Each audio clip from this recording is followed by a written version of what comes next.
Well, thank you very much. And I'm impressed with those who've stayed for the last few minutes of the day, partly because otherwise I wouldn't have an audience at all. But thank you very much for sticking around. My comments today are actually partly a response to the last panel, which I think maybe left you with a reasonably optimistic view about globalization. I have to admit that I don't share that level of optimism.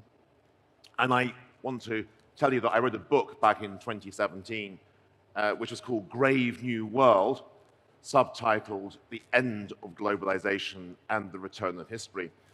And when I first talked about that book in 2017, I spoke to audiences like this, and almost everyone disagreed with me. They said I was talking utter nonsense. Today, people are much happier to talk about fragmentation, a polycentric world, a sense that perhaps globalization, even if it hasn't come to an end, has changed in some kind of significant way. I want to today try to explain what I think has gone wrong in one sense. And to do that, I want to go back 35 years. 35 years to the point at which the Berlin Wall came down and Soviet-style communism collapsed. This was the time when Francis Fukuyama, the famous, eminent American political scientist, described the world as facing the end of history. I want to suggest that history did not come to an end. In fact, history has very much come back over the last few years.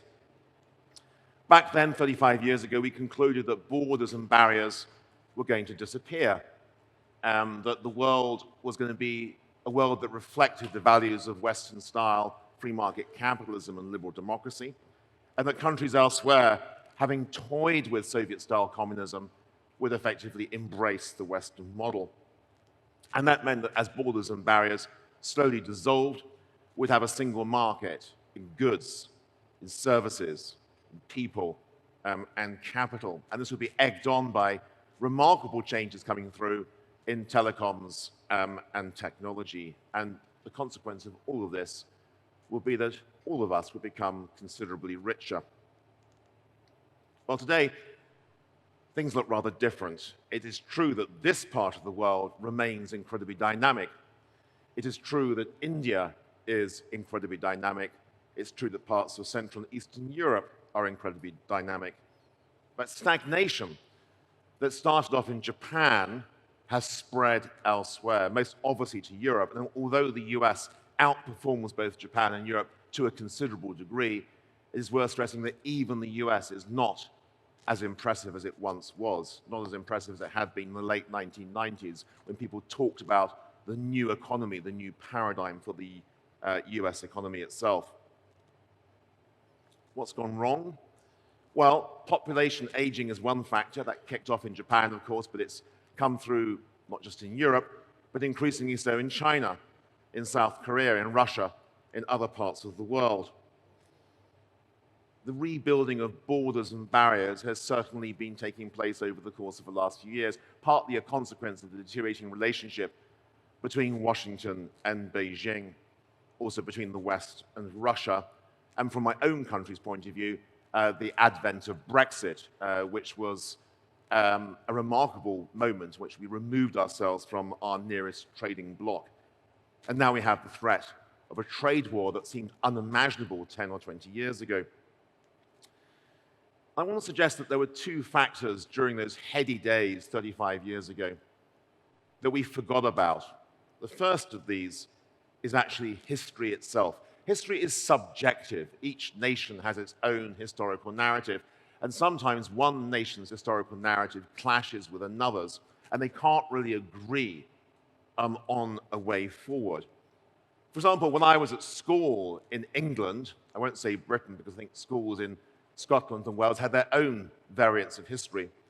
When I was at school, we learned about the kings and queens of England, but we didn't learn about Britain's involvement in the Opium Wars. The Chinese know a lot about the Opium Wars in a way that we do not, but it's important for China's history, and it should be important for Britain's history. It's just that we're not so much aware of it. Our histories affect our political choices in significant ways, and it's worth stressing that US history is peppered with examples of protectionism and isolationism. The openness that the US has craved post-Second World War is actually a relatively recent phenomenon in US history.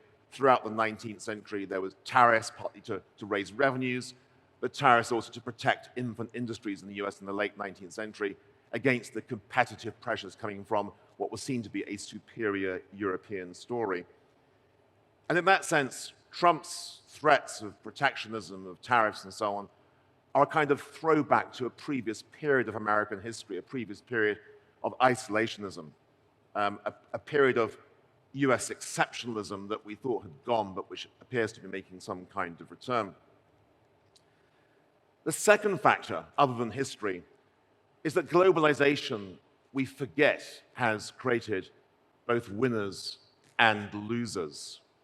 And there's a sort of central paradox in one sense of globalization, which is that it reduces income inequality between nations, but it also seems to contribute to an increase in income inequality within nations.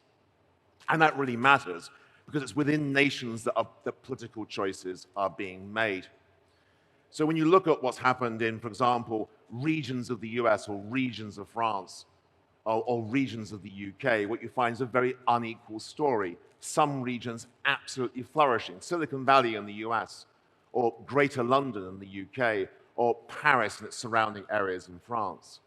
But equally other regions left behind. And that sense of being left behind is part, perhaps, a consequence of the impact of technology, but no one wants to be a Luddite, no one wants to stop that from happening. But also a suspicion, at least, that some of it is a consequence of competition coming through from countries elsewhere, able to attract capital from the US, from Europe, and from other relatively rich nations. And that sense of being left behind does have a big impact on voting patterns. Trump would not have been elected, I believe, if it hadn't been for the sense of being left behind in various regions of the US. Brexit would not have happened without that sense of being left behind. And support for Marine Le Pen in France would probably be a lot lower if it weren't for the fact that some French regions are now significantly poorer than the EU average.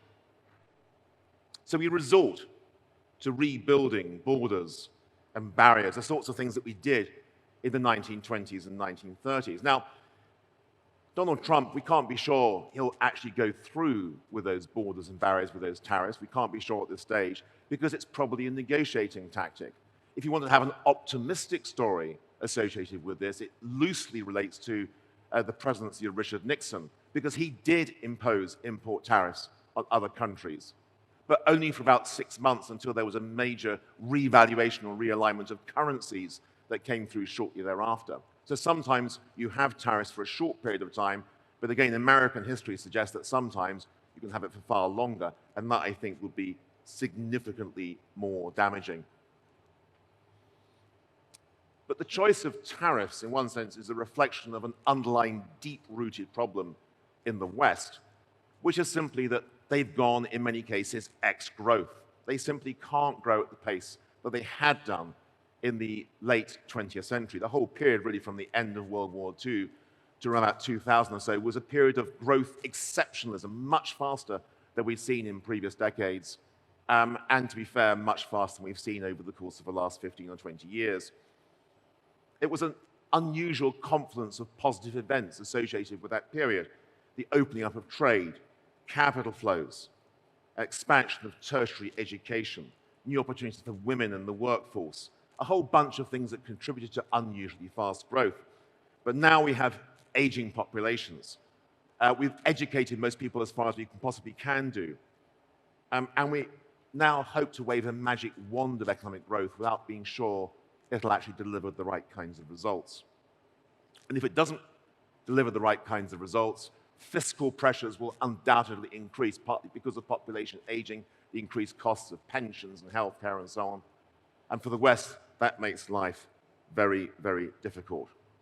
But for all of that negativity, for all those risks with globalization, I do want to end on a positive point, because not everyone faces these problems. I look at Abu Dhabi with a mixture of admiration and amazement. The oil revenues haven't been squandered, they've been invested there is huge amounts of diversification, and there is connectivity with some of the most dynamic parts of the world economy.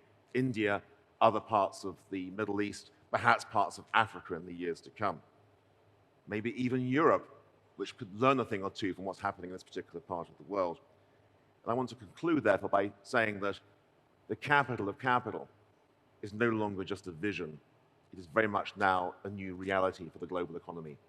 Thank you very much.